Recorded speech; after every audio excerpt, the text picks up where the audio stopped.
is going to be this inner portion that makes up the areas that we saw the larger blood vessels typically when you cut open your kidneys.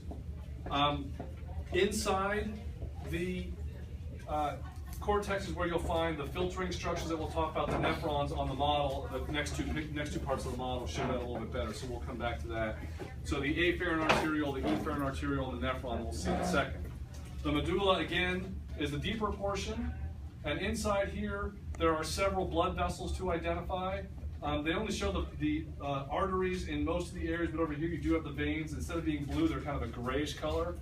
But you've got right next to each other, you've got this artery and vein. These are the arcuate arteries and vein. These are at the boundary between the cortex and the medulla. And the arteries are carrying blood up towards the cortex to the structures that will filter the blood. The veins are draining the blood down now that it's been filtered. In the deeper parts of the medulla, you have this structure called the renal column, which is primarily a passageway for blood vessels. And the blood vessels that pass through the renal column are the interlobar arteries and veins. So again, the artery would be red, the vein would be kind of this bluish gray color. So again, the artery is taking blood up towards the arcuate artery, the vein is taking blood from the arcuate artery down. Again, we'll go through all the blood flow on the board. The renal pyramids, we saw those on ours sometimes in these triangular structures where a lot of the finalization of filtration takes place. The very tip of a pyramid is called the papilla, or the renal papilla as it's marked on the ID sheet. The urine drips out of the papilla, so this is the cone that's capturing all that. It's going to be caught in this structure called a calyx. And the calyces are going to join together to produce the structure called the renal pelvis, which is the area where all the urine from the kidney has been gathered together. And then that urine will leave through the structure right here, which would be the ureter, going down to the bladder. Are these tubes, or are they? They're tubes. Or are they solid? Like oops, too far. We've zoomed in on the cortex up here, and this would be the medulla and the pyramid starting right down here.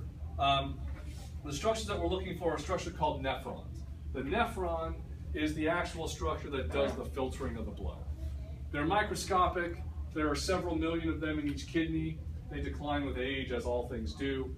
But even as an elderly person, you still have hundreds of thousands, if not millions, of these things still in your kidneys.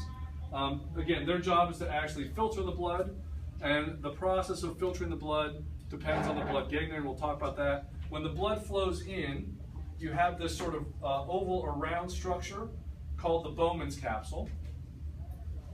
Inside that, you have a network of capillaries that I'll show on the model here. I don't know if I can get both on the screen at the same time. Yeah, it's not too bad. So here's a cross section. Here's a Bowman's capsule that's been cut open. The Bowman's capsule is hollow. Inside that, you have this network of capillaries called a glomerulus. So blood flows in the glomerulus, and a lot of stuff gets pushed out. This is where the filtration process takes place. However, it's not super selective, so you lose a lot of stuff into your Bowman's capsule that you don't want to lose. And so the rest of the nephron's job is to adjust what you filtered out so you don't lose things you don't want to lose. So for example, sugar gets pushed out. You don't want to lose sugar. And so there are parts of the nephron that will reabsorb the sugar if they're able to. One of the symptoms of diabetes mellitus, which is the type of, mellitus means sweet, because in diabetes mellitus, you have an uncontrolled diabetes mellitus. You have an elevated blood sugar level. The excess sugar gets pushed out into this as well, and your body's not set up to reabsorb all of it. So some of that ends up in the urine. So the reason it's called diabetes mellitus is because your urine literally tasted sweet. And that used to be how they would test it. So thank God none of you are going back into medicine several hundred years ago when tasting bodily fluids would have been part of the deal. The human tongue is a very sensitive chemical detector. And back before we had little dipstick type things, chemical reactions that could tell us the glucose content, our tongues could do it very well. But it meant drinking someone's pee. So, that's never fun. Other things can end up in there when they're in excess in the body. Excess salts, for example, your body gets rid of that through the urine. And so you've seen your urine color change at different times. Being brighter yellow means more waste. More pale means more water and less waste is in there. So your kidney's doing a whole lot of stuff to adjust these things that we're not going to worry about because that's physiology that we're not going to address. When the urine leaves, so the blood comes into the glomerulus through what's called the afferent arteriole. That's the larger blood vessel shown here coming in. Affero means carrying towards. Goes into the glomerulus, you filter a bunch of stuff out, and then the blood leaves the glomerulus through this other smaller vessel called the efferent arteriole.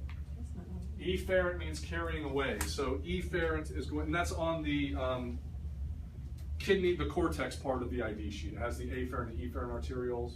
Items 1A and 1C are those blood vessels. So you can't see them on the pig, but you can see them on the nephron model right here. So afferent and efferent. Here's another time where spelling is going to matter. One letter difference completely changes what it is you're looking at, so you want to watch out for things like that. The other items, so the urine gets produced, or the filtrate gets produced at this point, and then it leaves the Bowman's capsule through what's called the proximal convoluted tubule. It's sort of this darker green color, more olive, I guess I should say, on this particular model. There's some modification that occurs there. You reabsorb a lot of excess water. You reabsorb sugar and salt and things you don't want to lose. Wait, what leaves through this? The stuff that you've pushed out, the filtrate. The stuff that's going to become, it's not urine technically yet, but it will become urine. The proto-urine, I guess you could call it. After the proximal convoluted tubule, you flow downward through what's called the loop of Henle, which is able to concentrate your urine. So when you had that really brightly colored urine, your loops of Henle were very active, reabsorbing water and concentrating the urine as much as possible so you don't dehydrate. There's a limit to how much you can concentrate it. This is why you can't drink salt water, because it actually takes more water to get rid of the excess salt than you got from drinking it. So a cup of salt water takes like a cup and a half or 2 cups, whatever. I don't know what the exact number is, but it takes more water to get rid of because there's a limit to how much concentration your kidneys can produce. And you drink excess salts, your body has to get rid of water to get rid of those salts. And then from the loop of Henle, it goes upward into what's called the distal convoluted tubule. That's more the bright green color on this model. The distal convoluted tubule is where you do some fine tuning of what's going to become the urine. Here's where you excrete a lot of drugs that your body has metabolized. So a lot of drugs have warnings about kidney and liver damage because you break these chemicals down and they produce toxic byproducts in your kidney or your liver that have to be excreted. They're going to damage those organs primarily because that's where the process takes place. The distal convoluted tubule is very important for excreting various drugs that your body is either metabolizing due to normal activity or that is a byproduct of maybe a toxin in your diet or something like that. And then lastly, it goes into the white structure called the collecting duct, which actually then runs through the pyramid, and at that point now it's urine. And the urine will drip down through the pyramid, into the calyx, pelvis, and out of the kidney.